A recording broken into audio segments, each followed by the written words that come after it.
નમસ્કાર. ધોરણ 10 સામાજિક વિજ્ઞાન ચેપ્ટર 1 ભારતનો વારસો. ક્વેશ્ચન 1. નીચેના પ્રશ્નોના ઉત્તર સવિસ્તાર આપો. 1. આર્ય અને દ્રવિડ પ્રજાની વિગતો આપો. આર્ય પ્રજા. આર્યોએ ભારતને ભવ્ય અને સમૃદ્ધ સાંસ્કૃતિક વારસો આપ્યો છે. તેઓ આર્ય સંસ્કૃતિ અને સભ્યતાના નિર્માતા હતા. આર્યો પ્રકૃતિ પ્રેમી હતા. તેઓ વૃક્ષો, નદીઓ, પર્વતો, સૂર્યો, વાયુઓ, વરસાદ વગેરેની પૂજા આરાધના કરતા હતા.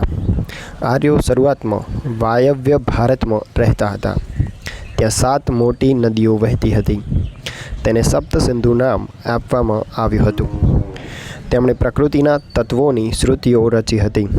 સમય જતાં તેમાંથી યજ્ઞ, યાગાદિ ધાર્મિક ક્રિયાઓ ભારતમાં શરૂ થઈ હતી. આર્ય પ્રજા અન્ય સમકાલીન પ્રજા કરતાં વધુ વિકસિત હતી. તેમણે ભારતની અન્ય પ્રજાની સંસ્કૃતિઓના ઉમદા તત્વો અપનાવીને એક સમન્વયકારી સંસ્કૃતિનું સર્જન કર્યું હતું. આર્યોની મુખ્ય વસ્તીવાળા પ્રદેશને આર્યવ્રત નામ આપવામાં આવ્યું હતું. દ્રવિડ પ્રજા. દ્રવિડો ભારતના મૂળ રહેવાસી હતા. તેઓ દ્રવિડ ભાષા બોલતા હતા. આપણી સંસ્કૃતિમાં રહેલી પ્રકૃતિ પૂજા અને પ્રાણીઓની પૂજા દ્રવિડોની ભેટ છે. તેઓ પાષાણ યુગની સંસ્કૃતિના સીધા વારસદાર અને મોહેંજો-દડોની સિંધુ ખીણની સંસ્કૃતિના સર્જકો માનવામાં આવે છે. તેમણે દેવી માતા રૂપે અને પરમાત્માને પિતા રૂપે માન્યા હતા, જેમાંથી પાર્વતી અને શિવની પૂજાનો ખ્યાલ વિકસ્યો હતો.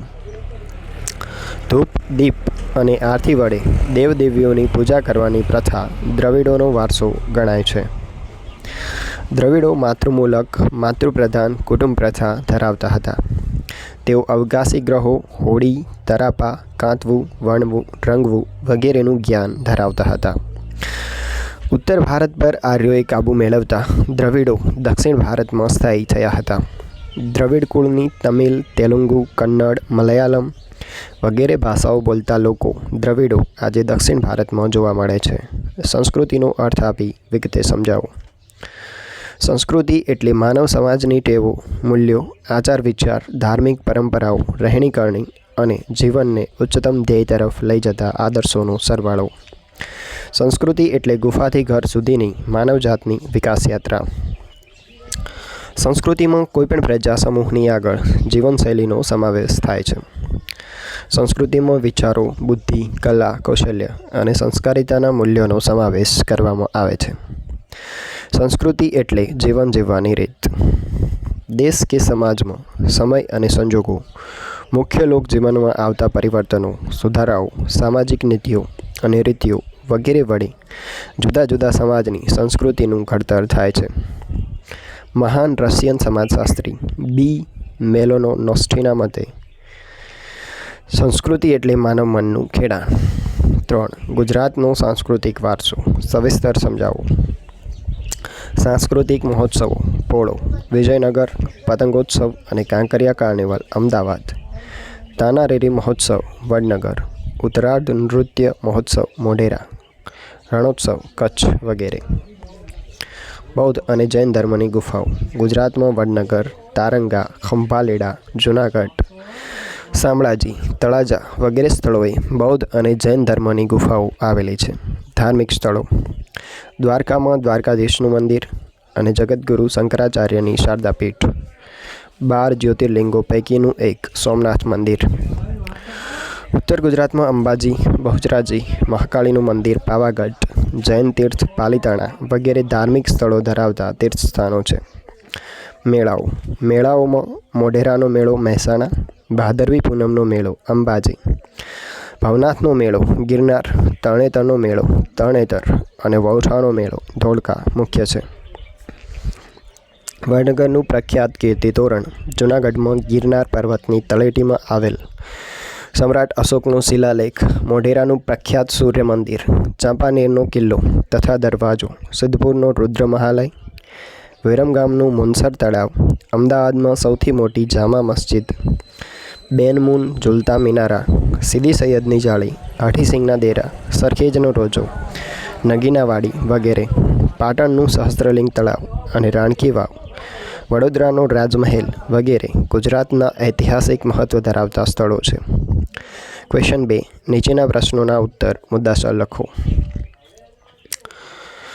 ભારતીય વારસાના જતન અને સંરક્ષણ અંગે આપણી બંધારણીય ફરજો જણાવો. આપણી સમન્વય પામેલ સંસ્કૃતિના સમૃદ્ધ વારસાનું મૂલ્ય સમજીને તેની જાળવણી કરવી. દેશની જાહેર મિલકતોનું રક્ષણ કરવું. દેશના જંગલો, તળાવો, નદીઓ તેમજ વન્ય પશુ પંખીઓ સહિત કુદરતી પર્યાવરણનું જતન અને સંવર્ધન કરવું. ભારતના પ્રકૃતિ નિર્મિત રમ્ય ભૂમિઓની શુદ્ધતા, પવિત્રતા અને સુંદરતાની જાળવણી કરવી એ આપણા સૌની નૈતિક ફરજ છે. હિંસાનો ત્યાગ કરવો. આપણા બંધારણમાં અનુચ્છેદ D1 ભારતના નાગરિકની મૂળભૂત ફરજો દર્શાવવામાં આવી છે. તેમાં 6, J અને T એટલે 6, 7 અને 9 ભારતના ભવ્ય સાંસ્કૃતિક વારસાના જતન માટે નીચેની ફરજોનો સમાવેશ કરવામાં આવે છે.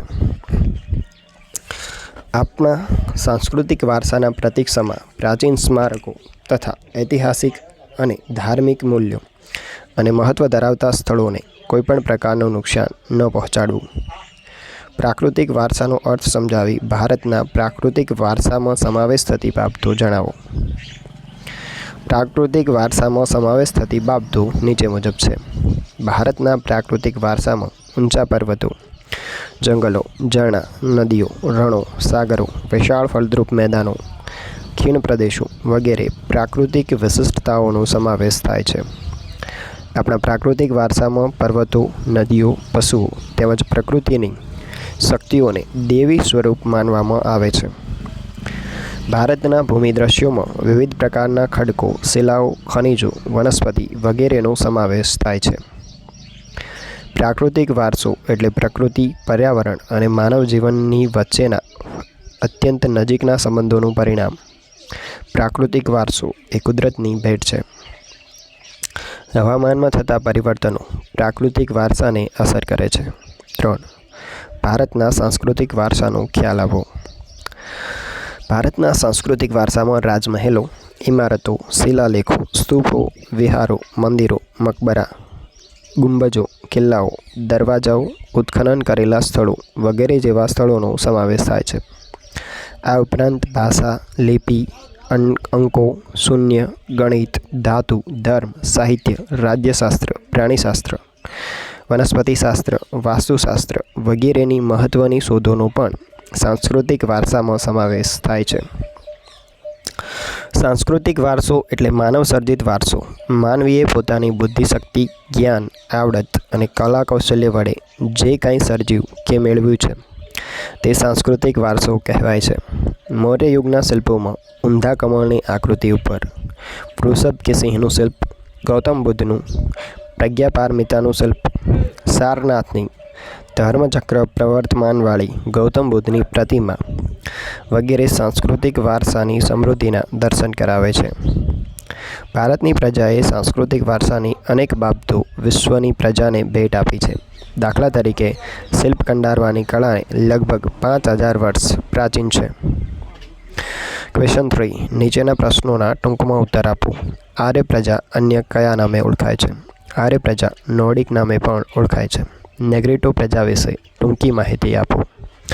શ્યામ વર્ણ, 4 થી 5 ફૂટ ઊંચાઈ અને માથે વાંકડિયા વાળ એ નેગ્રીટો અથવા નીગ્રો પ્રજાની શારીરિક વિશેષતા છે. નેગ્રીટો અથવા નીગ્રો આફ્રિકામાંથી બલુચિસ્તાન થઈને ભારત આવ્યા હતા. ભારતની રાષ્ટ્રમુદ્રામાં કયા કયા પ્રાણીઓ દર્શાવાયેલા છે? ભારતની રાષ્ટ્રમુદ્રામાં 4 સિંહો, ઘોડો, હાથી અને બળદ આ પ્રાણીઓ દર્શાવેલા છે. ક્વેશ્ચન 4. દરેક પ્રશ્નો નીચે આપેલ વિકલ્પોમાંથી સાચો વિકલ્પ પસંદ કરી ઉત્તર લખો. લોકમાતા શબ્દ કોના માટે ઉપયોગમાં લેવાય છે? નદીઓ. નીચે પૈકી કઈ જોડ સાચી છે? ઉત્તરાર્ધ નૃત્ય મહોત્સવ, મોઢેરા. દ્રવિડ કુળની ભાષાઓમાં નીચેનામાંથી કઈ ભાષાનો સમાવેશ ન કરી શકાય? હિન્દી. તો વિડીયો અહીંયા પૂરો થાય છે. જો તમને યોગ્ય લાગે તો ચેનલને સબસ્ક્રાઈબ કરવા વિનંતી. ધન્યવાદ.